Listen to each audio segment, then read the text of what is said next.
नमस्कार। आपके अपने YouTube channel GK Chopra ji में आपका स्वागत है। हमारा जो टॉपिक चल रहा था वो चल रहा था राजस्थान की सभ्यता। और राजस्थान की सभ्यता में आज हम आहड़ सभ्यता का अध्ययन करेंगे। आहड़ सभ्यता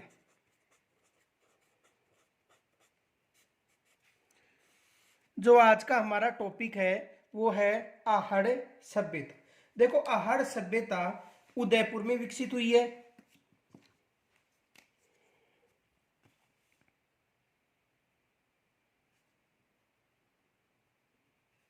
देखो, ये आयड़ नदी है।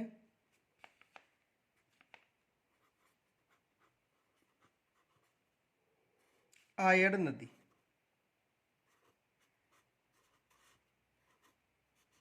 कौन सी नदी है?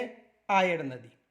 और आयड़ नदी का जो जल है वो उदय सागर झील में आकर गिरता है। किस झील में आकर गिरता है? उदय सागर झील।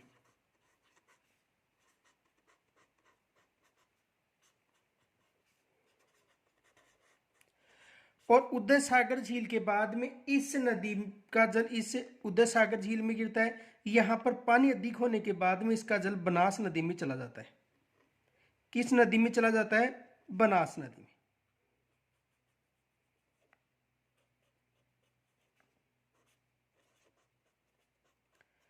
बनास नदी।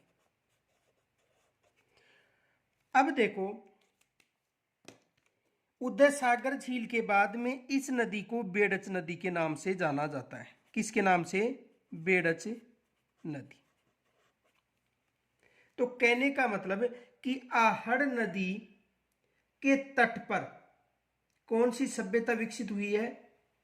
आहड़ सभ्यता। आयड़ नदी के तट पर कौन सभ्यता? आहड़ सभ्यता विकसित हुई। किस नदी के तट पर? आयड़ नदी।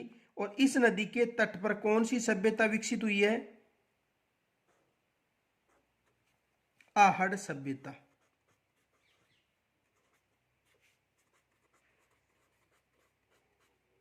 ये विशेष याद रखना, आयड़ नदी और सभ्यता कौन सी है? आहड़ सभ्यता।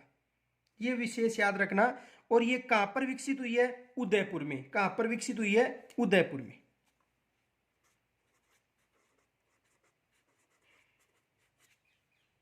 तो देखो, आयड़ नदी के तट पर आहड़ सभ्यता उदयपुर में विकसित हुई है। और जो आयड़ नदी है वो अपना जल उदय सागर झील में डालती है। उदय सागर झील के बाद इसमें अधिक पानी होने के कारण इसका जल चला जाता है बनास नदी में। और उदय सागर झील के बाद में इसे बेड़च नदी के नाम से भी जाना जाता है। तो देखो,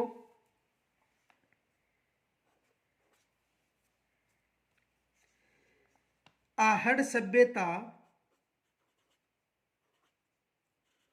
आहड़ सभ्यता आयड़ नदी आयड़ नदी के तट पर उदयपुर में विकसित हुई है।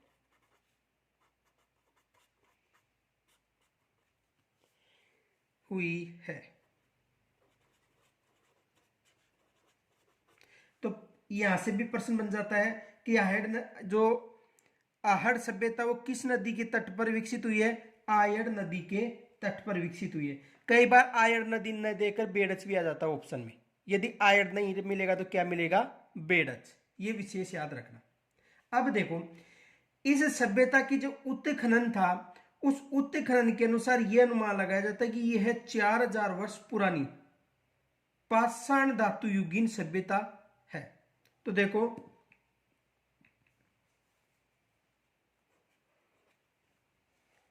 आहड़ के उत्खनन के फलस्वरूप आहड़ के उत्खनन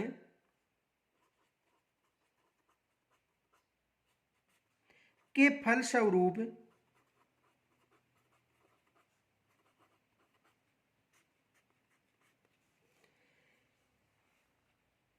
4000 वर्ष पुरानी, वर्ष पुरानी पाषाण धातु,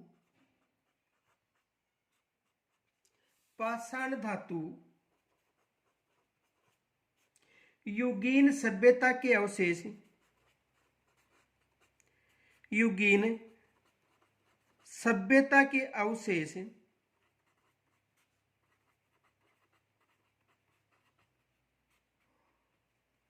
सामने आए हैं।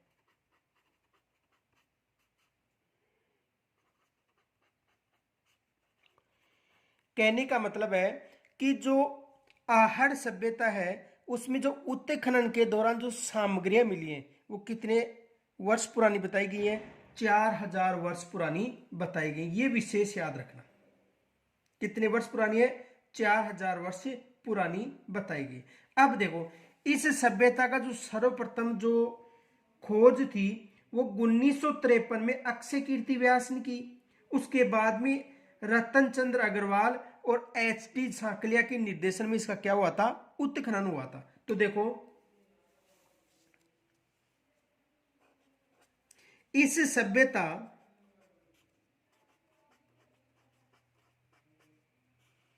की खोज 1953 में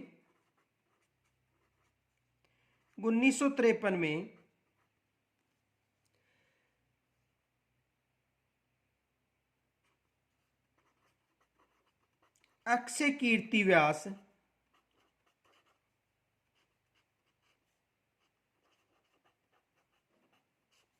ने की थी। यानी इस सभ्यता की जो खोज थी वो 1953 में किन्होंने की थी? अक्षय कीर्ति व्यास ने की थी। ये विशेष याद रखना है। अब देखो, इसके बाद रतन चंद्र अग्रवाल और एच.टी. सांकलिया के निर्देशन में उत्खनन कार्य हुआ था।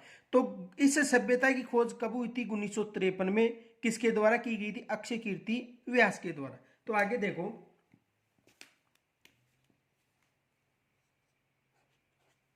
इस सभ्यता यानी इस सभ्यता का उत्खनन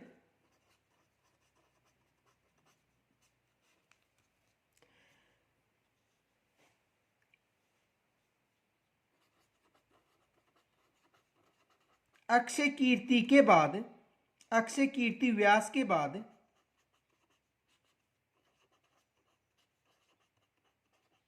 देखो, इन्होंने तो केवल खोज की थी, उत्खनन में भी सहयोग दिया था, लेकिन विशेष सहयोग किसका था?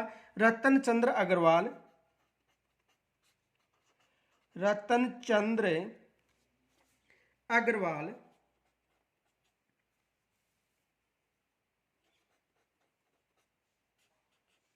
व एच.डी. सांकलिया, एच.डी. सांकलिया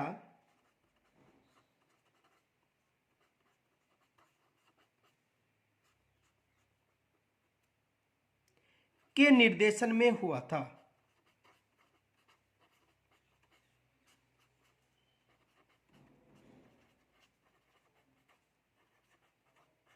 किसके निर्देशन में हुआ था? देखो, इस सभ्यता का जो उत्खनन था वो अक्षय कीर्ति व्यास ने किया था।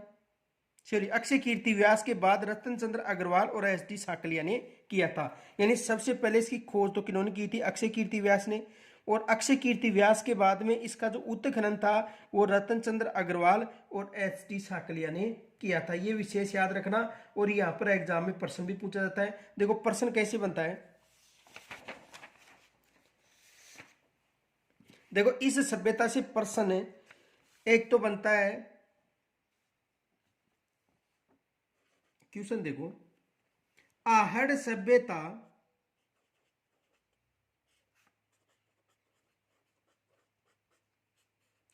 कितने वर्ष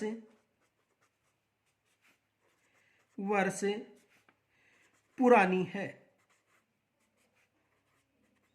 आहड़ सभ्यता कितने वर्ष पुरानी है? देखो, एक तो यहां पर प्रश्न बनता है कि आहड़ जो सभ्यता है वो कितने वर्ष पुरानी का मतलब प्राचीन है। तो देखो आहड़ सभ्यता आज से 4000 वर्ष पुरानी है। कितने वर्ष पुरानी है? 4000 वर्ष पुरानी।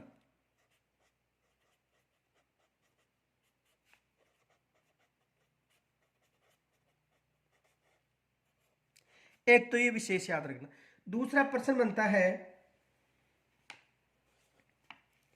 आहड़ सभ्यता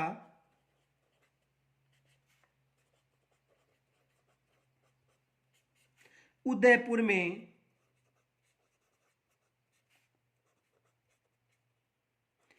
किस नदी के तट पर विकसित हुई है?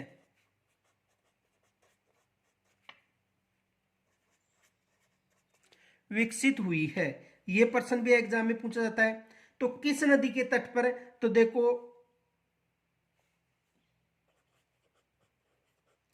आयड़ नदी, और यदि आयड़ नदी न मिले तो वहां पर फिर मिलेगा बेडच नदी। कौन सी नदी मिलेगा? या तो आयड़ नदी मिलेगा या बेडच।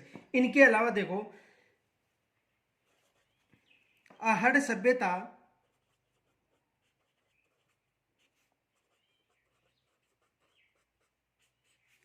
का उत्खनन किया था।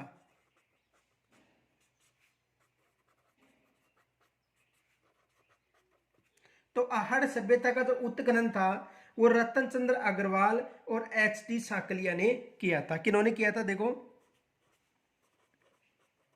रतन चंद्र अग्रवाल व एच.डी. साखलिया ने किया था। किन्होंने किया था? रतन चंद्र अग्रवाल व एच.डी. साकलिया ने किया था। देखो सेकंड ग्रेड में प्रश्न पूछा गया था कि एच.डी. साकलिया ने किस सभ्यता का उत्खनन किया था, ये विशेष याद रखना। तो एच.डी. साकलिया ने किस सभ्यता का उत्खनन किया था? आहड़ सभ्यता का। देखो सेकंड ग्रेड में पूछा गया था क्वेश्चन। देखो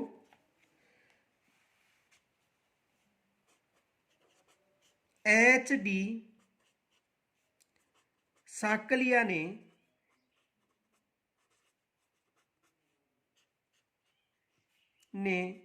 किस सभ्यता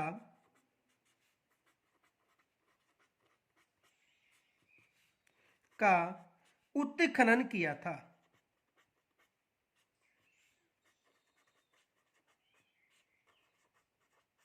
तो देखो एच.डी. साकलिया ने किस सभ्यता का उत्खनन किया था? सेकंड ग्रेड में एग्जाम में प्रश्न आया था। किस सभ्यता का? आहड़ सभ्यता का। आहड़ सभ्यता का, ये विशेष याद रखना। आगे देखो, यानी इस सभ्यता के जो लोग थे वो मकान बनाने में जो धूप थी उसमें सुखाई हुई गई ईंटों व पत्थरों का प्रयोग किया था। ये विशेष याद रखना। तो देखो इस सभ्यता, किस सभ्यता के? आहड़ सभ्यता। इस सभ्यता के लोग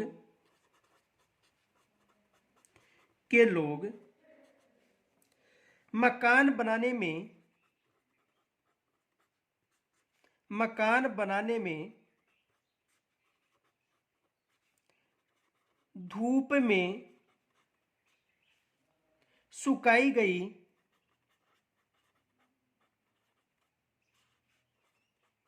देखो धूप में सुखाई गई जो ईंटें थे उन्हें कच्ची ईंट भी बोल सकते हैं, यानी कच्ची ईंटें। तो धूप में सुखाई गई ईंटों का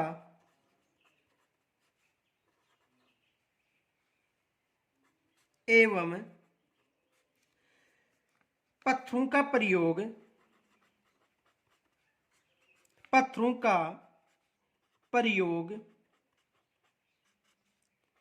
किया गया था।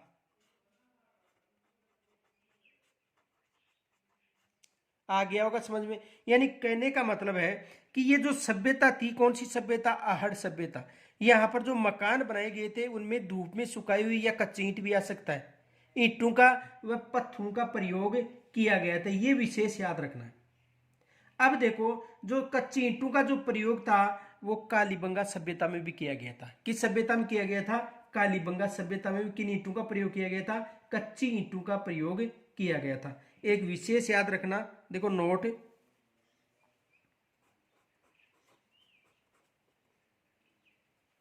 कालीबंगा सभ्यता में भी, कालीबंगा सभ्यता में भी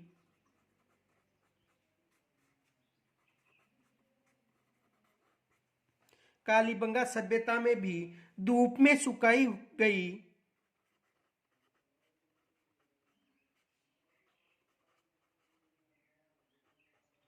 सुखाई गई ईंटों का उपयोग या प्रयोग किया गया था।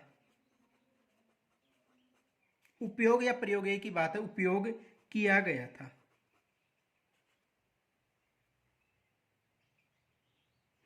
ईंटों का सॉरी मकान बनाने में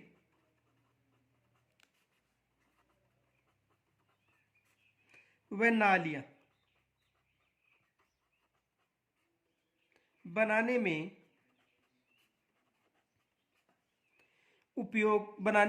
उपयोग किया गया था।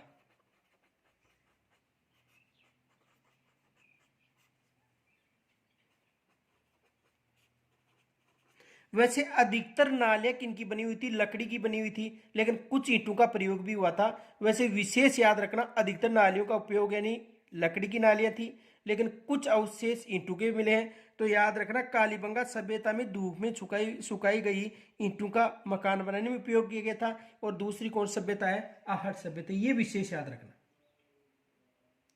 तो मकान बनाने में ईंटों का उपयोग कालीबंगा सभ्यता और आहड़ सभ्यता। और यहां पर नालियों में भी उपयोग में लिया गया था, लेकिन अधिकतर नालियां किसकी थी?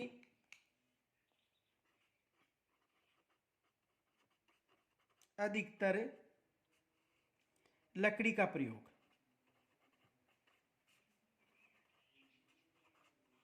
यानी अधिकतर नालियां किसकी थी? लकड़ी की, लेकिन कुछ ईंटों का भी प्रयोग किया गया था। आगे देखो, तो दोनों सभ्यता में विशेष याद रखना, धूप में सुखाई हुई या कच्ची ईंटों का प्रयोग किया गया था। आगे देखो, आहड़ सभ्यता के जो लोग थे वो मृतकों के साथ गहने व आभूषण को दफनाते थे, जिससे यह अनुमान लगाया जाता है कि उनका जो जीवन था वो समृद्ध होने का प्रमाण है। तो देखो, आहड़ सभ्यता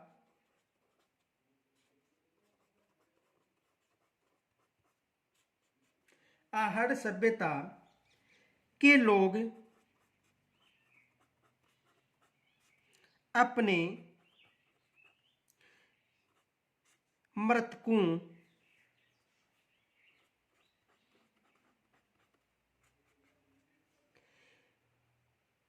को गहनों एवं आभूषण, यानी जो मरे हुए व्यक्ति थे उनके साथ गहने व आभूषण के साथ दफनाया जाता था या दफनाते थे।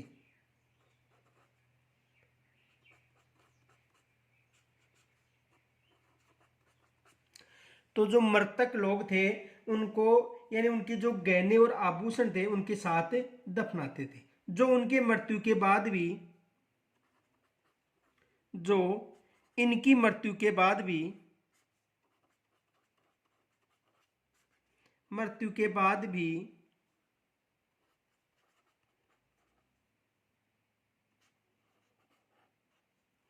जीवन की अवधारणा का समर्थन होने का परिणाम है, कि अवधारणा का समर्थक होने का प्रमाण है। ये विशेष याद रखना कि जो आहड़ सभ्यता के लोग थे उनको दफनाते समय उनके पास जो आभूषण व गहने थे वो भी उनके साथ दफनाया जाता था। ये विशेष याद रखना। अब देखो, इनके उत्खनन में मिट्टी के बर्तन सर्वाधिक मिले थे, यानी उत्खनन में जो मिट्टी के बर्तन थे वो सर्वाधिक मिले थे, जो आहड़ सभ्यता में लाल काले मिट्टी के बर्तन की संस्कृति का प्रमुख केंद्र सिद्ध करता है। तो देखो आगे,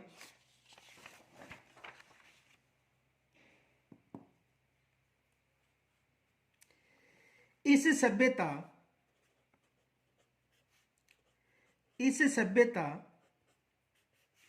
के उत्खनन के दौरान मिट्टी के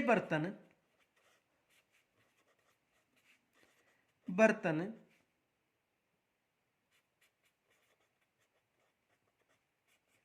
सर्वाधिक मिले थे।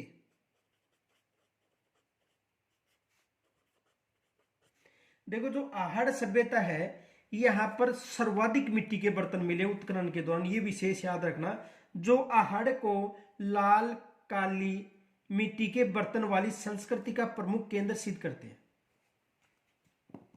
जो आहड़ की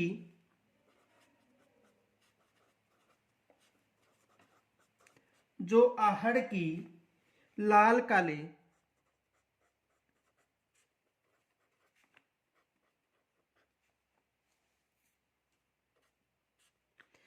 आहड़ की जो लाल काली मिट्टी के बर्तन वाली संस्कृति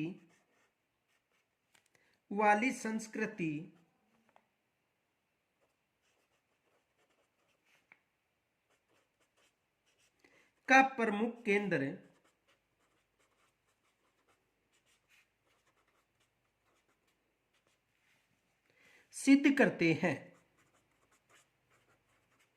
सिद्ध करते हैं। देखो, यहां पर प्रश्न बन सकता है कि जो आहड़ सभ्यता है उसमें उत्खनन के दौरान मिट्टी के बर्तन सर्वाधिक मिले। ये विशेष याद रखना। इनके अलावा जो मिट्टी के बर्तन थे उनका जो रंग था वो लाल काली मिट्टी के बर्तनों की, यानी कहने का मतलब उनके जो कलर था वो कैसा था, लाल व काले मिट्टी के था। ये विशेष याद रखना।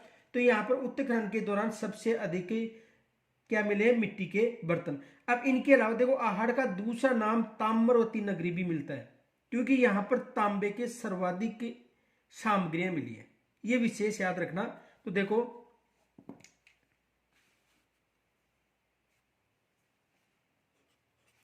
आहड़ सभ्यता को ताम्रवती सभ्यता मान लो या नगरी, ताम्रवती नगरी भी कहा जाता है।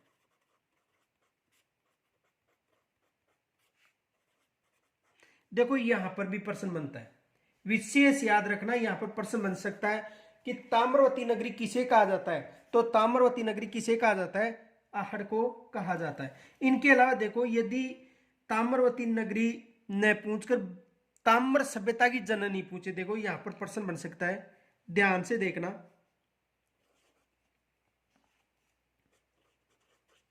किस सभ्यता को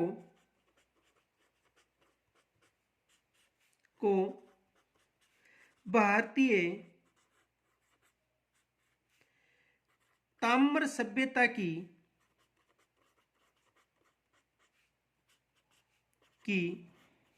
जननी कहा जाता है।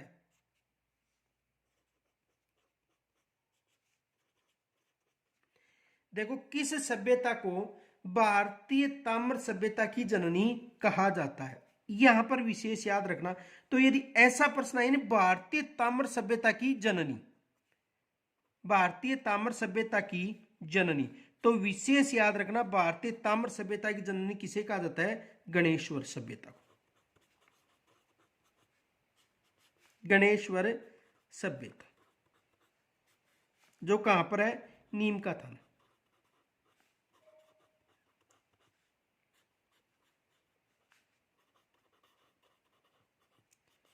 लेकिन यदि ताम्र नगरी के नाम से पूछे तो ताम्र नगरी किसे कहा जाता है, किस सभ्यता को कहा जाता है?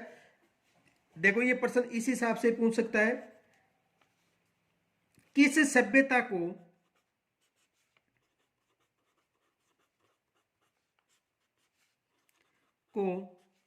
ताम्रवती नगरी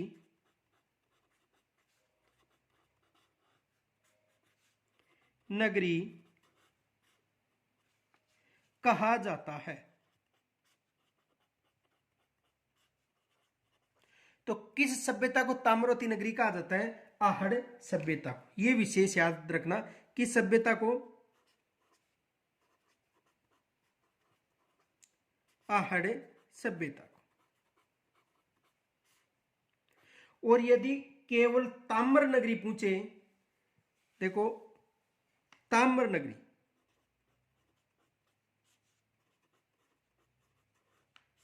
तो देखो ताम्र नगरी किसे कहा जाता है? झुंझुनू को कहा जाता है।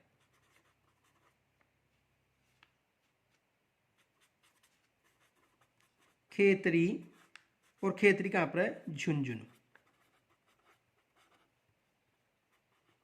देखो सभ्यता में ताम्रवती नगरी पूछे, आहड़ सभ्यता को बतानी है। और यदि केवल ताम्र नगरी पूछे तो खेतरी झुंझुनू को बताना है। इनके अलावा देखो जो ताम्रवती सभ्यता की जननी पूछे तो किसे बताना है? गणेश्वर सभ्यता को बताना है। अब देखो ये जो सभ्यता है, यहां पर उत्खनन के दौरान जो टीले मिले हैं, ऊंचे टीले, उन्हें स्थानीय भाषा में धूलकोट का नाम दिया गया है।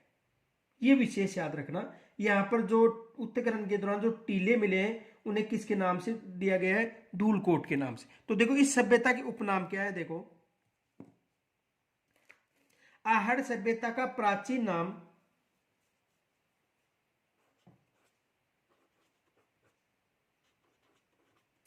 आहड़ सभ्यता का प्राचीन नाम आहड़ सभ्यता का प्राचीन नाम ताम्रवती नगरी था। यह विशेष याद रखना, क्या था? ताम्रवती नगरी था। आहड़ सभ्यता का जो प्राचीन नाम था वो क्या था? ताम्रवती नगरी था। अब देखो इसे 11वीं व 12वीं, सॉरी 10वीं व 11वीं शताब्दी में आघाटपुर के नाम से भी जाना जाता था। देखो इसे 10वीं व 11वीं सदी में या शताब्दी में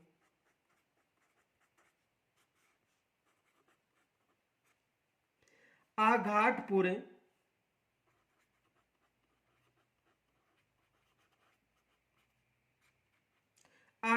या आघाट दुर्ग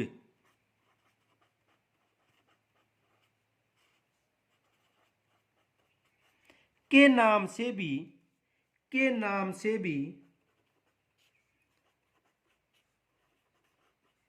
जाना जाता था। यानी कहने का मतलब जो 10वीं की 11वीं शताब्दी थी उस समय इसको किस नाम से पुकारा गया था? आघाटपुर दुर्ग। तो एक तो इसका नाम हो गया ताम्रवती नगरी, उपनाम है ये भी, और दूसरा हो गया आघाटपुर दुर्ग। ये विशेष याद रखना।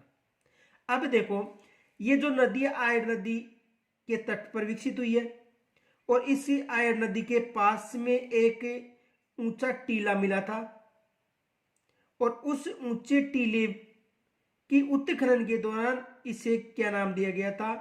धूलकोट के नाम से भी जाना जाता है। तो विशेष याद रखना, स्थानीय लोगों ने इस सभ्यता को स्थानीय लोगों ने इस सभ्यता को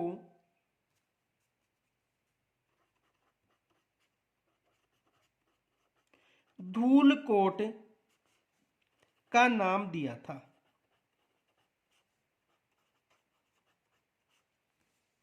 धूलकोट का नाम दिया था। यह प्रश्न भी एग्जाम में पूछा गया था कि धूलकोट सभ्यता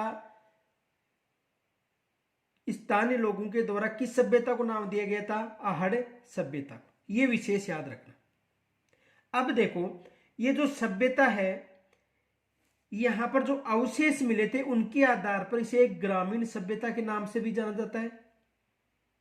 और यह सभ्यता, इस सभ्यता को बनास संस्कृति के नाम से भी जाना जाता है। तो देखो,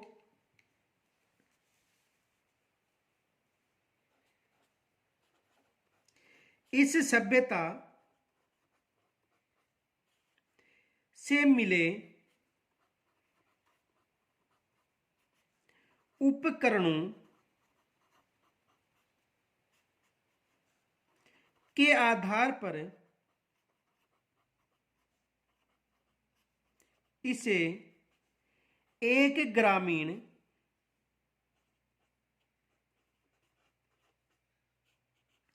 सभ्यता कहा जाता है। सभ्यता कहा जाता है।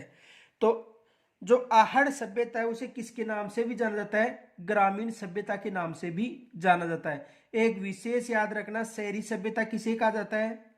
तो शहरी जो सभ्यता है वो किसे कहा जाता है? कालीबंगा सभ्यता को कहा जाता है। और ग्रामीण सभ्यता किसे कहा जाता है? आहड़ सभ्यता को।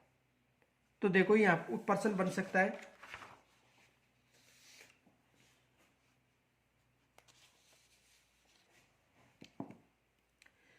देखो प्रश्न,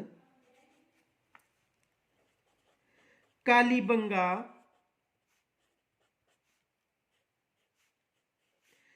सभ्यता एक नगरीय सभ्यता है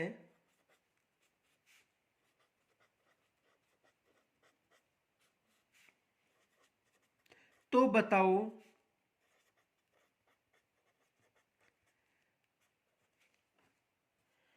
आहड़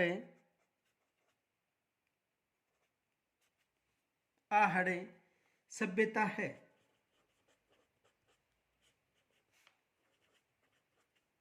यानी कहने का मतलब, जो कालीबंगा सभ्यता एक नगरीय सभ्यता है, तो आप तो बताओ आहड़ सभ्यता है।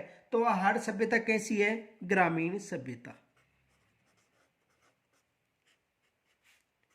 कौन सी सभ्यता है? ग्रामीण सभ्यता। क्योंकि यहां पर जो अवशेष के दौरान जो सामग्रियां मिली थी वो कैसे मिली है? ग्रामीण मिली है। इस कारण से ग्रामीण सभ्यता के नाम से भी जाना जाता है। ये विशेष याद रखना। अब देखो, इनके अलावा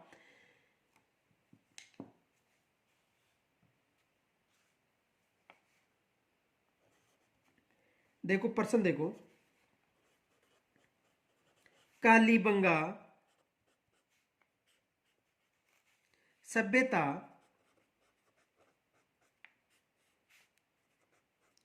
नगरीय सभ्यता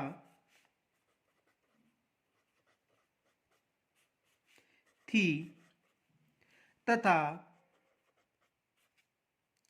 आहड़ सभ्यता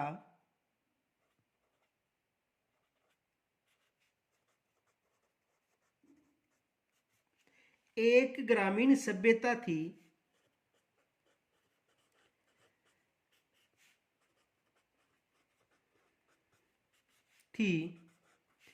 इन दोनों में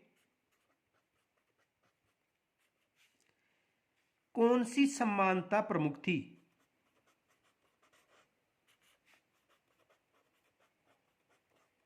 कौन सी समानता प्रमुख थी? ये विशेष याद रखना। यानी जो कालीबंगा सभ्यता नगरीय सभ्यता और हड़प्पाकालीन अवशेष थे, और आहड़ सभ्यता हड़प्पाकालीन अवशेष नहीं थे, लेकिन आहड़ सभ्यता एक ग्रामीण सभ्यता थी। अब इन दोनों में जो एक समानता थी वो कौन सी समानता थी? तो देखो दोनों में जो समानता थी वो थी मकान धूप में पकाई गई ईंटों से निर्मित थे।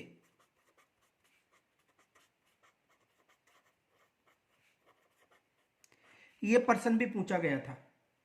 प्रश्न क्या था कि कालीबंगा और नगरीय सभ्यता थी और आहड़ कौन सी थी? एक ग्रामीण सभ्यता। तो इन दोनों में कौन सी समानता थी? तो इन दोनों में समानता क्या थी?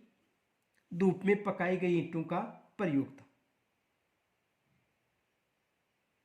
आगे देखो,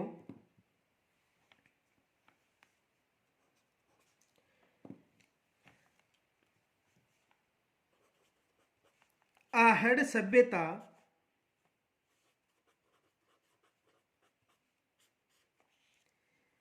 आयड़ नदी के तट पर विकसित हुई थी, जो बनास की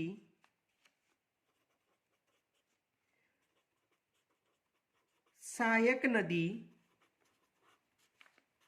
या बनास बेसिन थी, जिस कारण, यानी कहने का मतलब किसकी सहायक नदी थी? बनास की सहायक थी, जिस कारण डॉक्टर साकलिया ने, SD साकलिया ने इसे आहड़ या बनास संस्कृति कहा था। जिस कारण इसे डॉक्टर HD साकलिया ने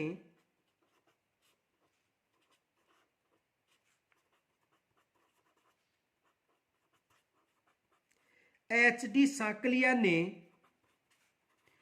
इस सभ्यता को बनास संस्कृति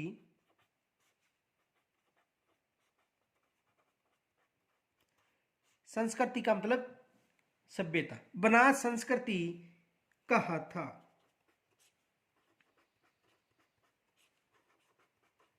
यानी जो HD साकलिया था उन्होंने इस जो सभ्यता है उसे किसके नाम से पुकारा था? बनास संस्कृति के नाम से पुकारा था। यह विशेष याद रखना कि बनास संस्कृति का नाम भी आ सकता है, इनके अलावा ताम्रवती नगरी भी आ सकता है, इनके अलावा ताम्रवती के अलावा इन्हें एक धूलकोट सभ्यता भी कहा था। धूलकोट सभ्यता के अलावा इस सभ्यता को आहगाटपुर के नाम से भी पुकारा था। तो देखो ये बनास नदी है,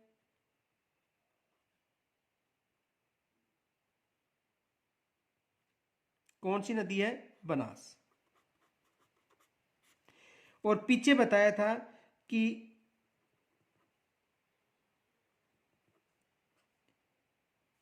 आयड़ नदी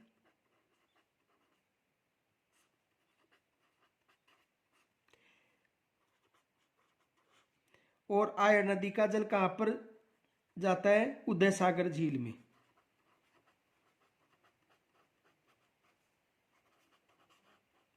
उदय सागर झील में अधिक जल होने के बाद बेडज के माध्यम से किस नदी में जाता है? बनास में। बेडज नदी।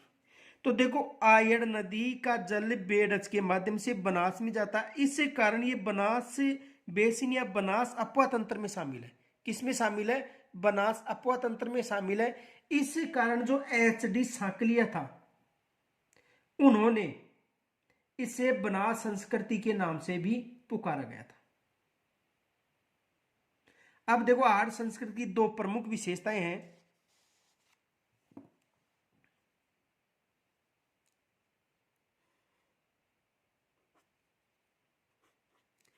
HD साकलिया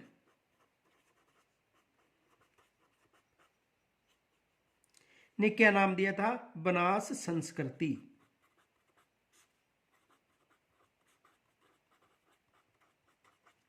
अब देखो आगे, आहड़ संस्कृति, आहड़ संस्कृति की दो प्रमुख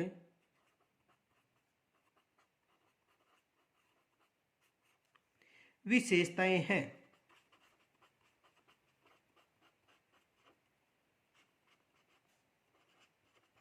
यानी जो आहड़ संस्कृति है उसकी दो प्रमुख विशेषताएं, ये विशेष याद रखना। देखो पहली है आहड़वासी ताम्र धातु कर्मी थे, ये विशेष याद रखना। पहली क्या है, आहड़वासी ताम्र धातु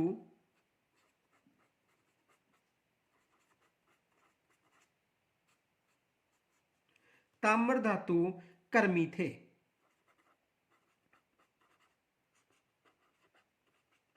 यानी जो आहड़वासी हैं वो क्या थे, ताम्र धातु कर्मी, यानी तांबे का अधिक उपयोग करते थे। इनके अलावा काले एवं लाल रंग के मर्द भांडू का उपयोग करते थे। दूसरी क्या विशेषता है, काले व लाल रंग,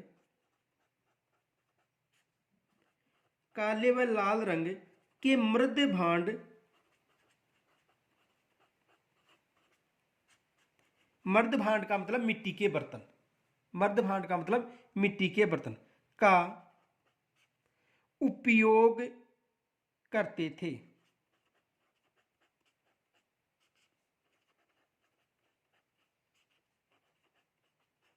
किसका उपयोग करते थे, यानी ये विशेष याद रखना कि उत्खनन के दौरान यहाँ पर जो सामग्रियां मिली उनमें यह पता चलता है कि ये तो ताम्र धातु कर्मी थे। इनके अलावा काले व लाल रंग के मर्द भांडों का उपयोग भी करते थे। अब देखो इस स्थल की खुदाई से विभिन्न स्तरों में आहड़ सभ्यता के 3 चरणों का ज्ञान होता है। आगे देखो,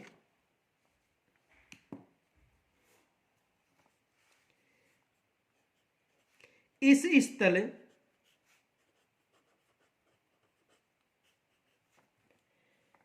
की खुदाई से, इस स्थल की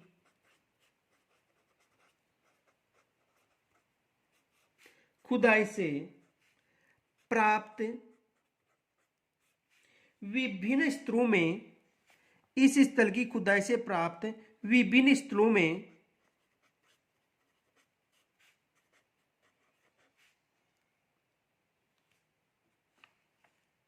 विभिन्न स्तरों में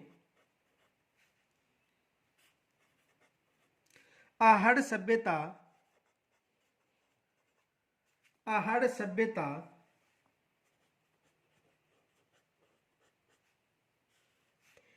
के 3 चरणों का ज्ञान हुआ है, के 3 चरणों का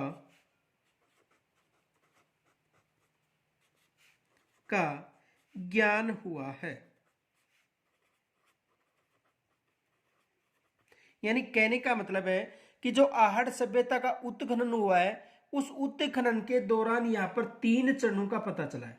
कितने चरणों का, 3 चरणों का। तो देखो 3 कौन कौन से चरण है। यानी पहला चरण में स्फटिक पत्थरों का बहुत अधिक प्रयोग सामने आया है और उन्हीं के औजार व उपकरण बनाए जाते थे। दूसरे चरण में ताम्र का सब लोहा उपकरण सामने प्राप्त हुए और तीसरे चरण में मर्द भांड संबंधी सामग्रियां मिली है। ये विशेष याद रखना। तो देखो प्रथम चरण में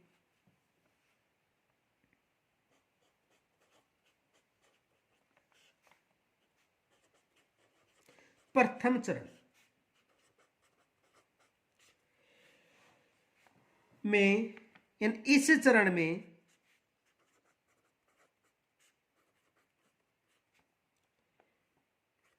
स्फटिक पत्थरों के प्रयोग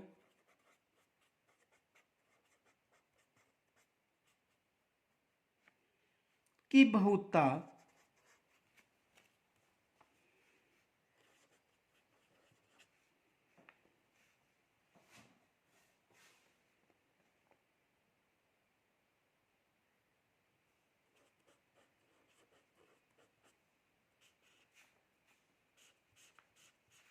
की बहुतता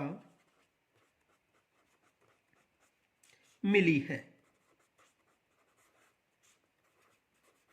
यानी कहने का मतलब इस चरण में जो स्फटिक पत्थर थे उनका प्रयोग अधिक मिला। जो सामग्रियां मिली वो किनकी मिली है? स्फटिक पत्थरों की सामग्रियां मिली।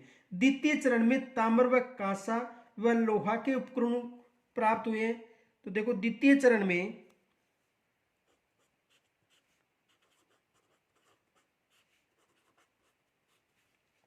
ताम्र कांसा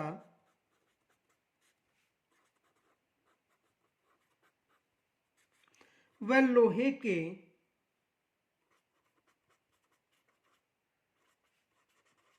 युग के उपकरण मिले हैं। उपकरण मिले हैं।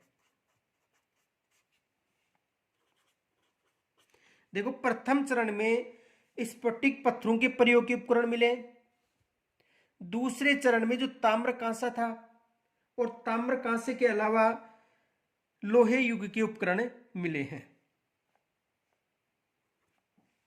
तीसरे चरण में देखो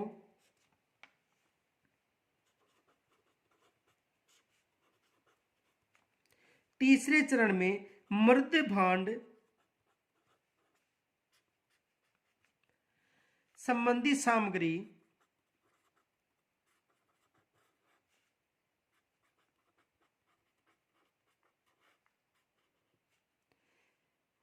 की प्रचुरता मिली है।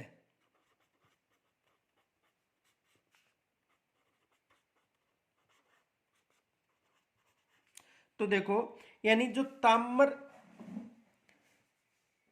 जो आहड़ सभ्यता है उन सभ्यता में 3 स्तरों का पता चला है। कितने स्तरों का? 3 स्तरों का। जो प्रथम चरण था या प्रथम स्तर था उसमें स्फटिक पत्थरों का प्रयोग मिला है। जो दूसरा चरण था उसमें ताम्र कांस्य व लोहे के युग के उपकरण मिले हैं। और जो तीसरा चरण था उसमें मर्द भांड संबंधी सामग्री प्रचुरता में मिली है। ये विशेष याद रखना। तो देखो प्रश्न क्या बनता है? देखो प्रश्न बन सकता है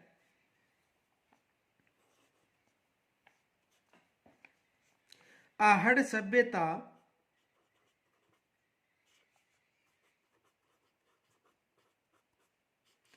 को किन्होंने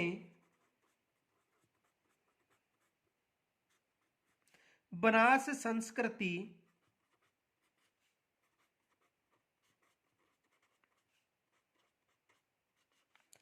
का नाम दिया था?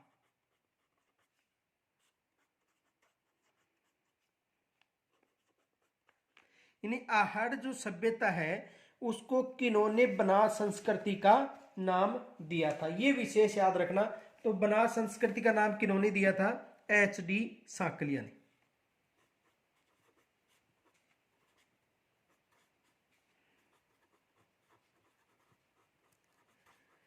किन्होंने नाम दिया था? एच.डी. साकलिया ने। यानी एच.डी. साकलिया ने इसे किसके नाम से पुकारा गया था? बनास संस्कृति के नाम से। अब इनके अलावा देखो एक और प्रश्न बन सकता है कि जो आहड़ में पक्की यानी आग में पकाई हुई ईंटों का प्रयोग नहीं हुआ था, जबकि एक सभ्यता है जिसमें इस ईंटों का पकाई हुई ईंटों का यानी गिलूड सभ्यता उसमें उपयोग हुआ था। ये विशेष याद रखना। दोनों पास पास में ही है। देखो ये फैक्ट विशेष याद रखना, यहां से एग्जाम में प्रश्न बन सकता है। देखो आहड़ में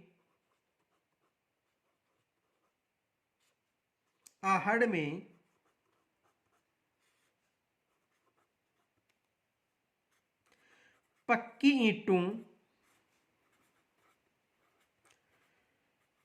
ईंटों यानी आग में पकाई हुई ईंट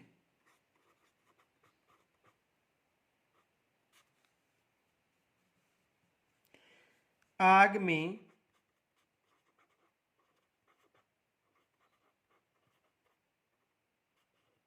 पकाई हुई का प्रयोग नहीं किया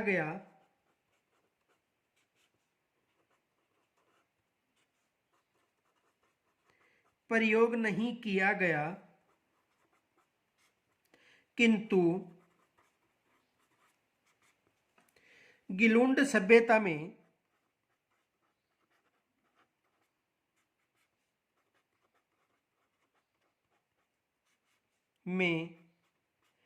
पक्की हुई ईंटों का प्रयोग किया गया था।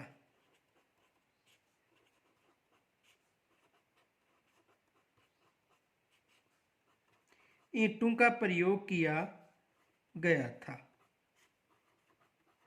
ये विशेष याद रखना। यानी कहने का मतलब जो आहड़ सभ्यता है उसमें पकी हुई ईंटों का प्रयोग नहीं हुआ था, जबकि पास में एक सभ्यता विकसित हुई थी राजसमंद में, गिलुंड सभ्यता, और उस सभ्यता में पक्की हुई ईंटों का प्रयोग किया गया था। ये विशेष याद रखना। अब देखो, इस सभ्यता में उत्खनन के दौरान तांबे के औजार और उपकरण सबसे अधिक मिले थे। तो देखो,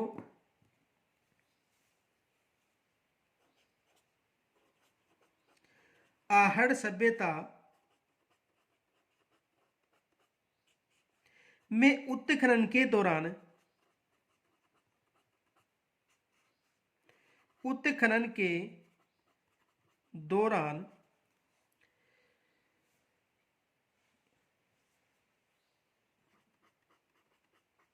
ताम्र उपकरण व सामग्रियां, एक ही बात है, उपकरण या सामग्रियां अधिक मिले हैं। यानी इस सभ्यता में, यानी जो आहड़ सभ्यता है, यहां पर उत्खनन के दौरान सर्वाधिक क्या मिले थे? ताम्र उपकरण और ताम्र सामग्रियां मिली थी। यह भी पूछा जा सकता है कि ऐसी कौन सी सभ्यता है जहां पर ताम्र उपकरण व सामग्रियां मिली थी? तो कौन सभ्यता है? आहड़ सभ्यता। और यहां पर उत्खनन के दौरान तांबा गलाने की भट्टी भी मिली थी, यह भी विशेष याद रखना। यहां पर उत्खनन के दौरान तांबा गलाने की भट्टी भी मिली थी। तो देखो,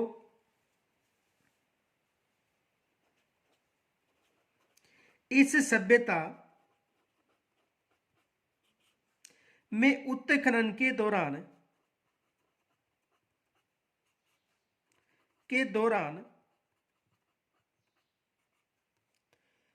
तांबा गलाने की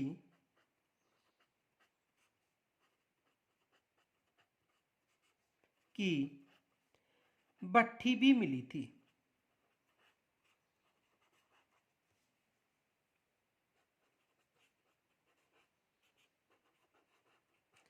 ये विशेष याद रखना कि किस सभ्यता में तांबा गलाने की भट्टी मिली थी। तो किस सभ्यता में तांबा गलाने की भट्टी मिली थी? आहड़ सभ्यता में तांबा गलाने की भट्टी मिली थी, और आहड़ के पास में ही तांबे की खादान यानी खाने भी थी। यह भी विशेष याद रखना, आहड़ के पास में क्या थी? तांबे की खाने भी थी। तो देखो,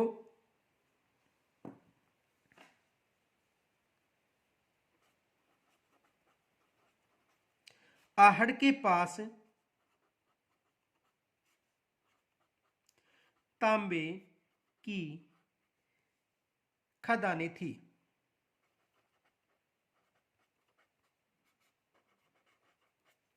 यानी यहां पर तांबा गलाने की भट्टियां तो मिली हैं, इनके अलावा उस क्षेत्र में तांबर की जो खदानें यानी खाने थी वो भी अधिक मात्रा में थी। तो यहां तक यदि कोई समस्या हो तो मुझे कमेंट्स के द्वारा जरूर बताएं, और आहड़ सभ्यता का जो शेष पार्ट है वो कल पढ़ेंगे। धन्यवाद।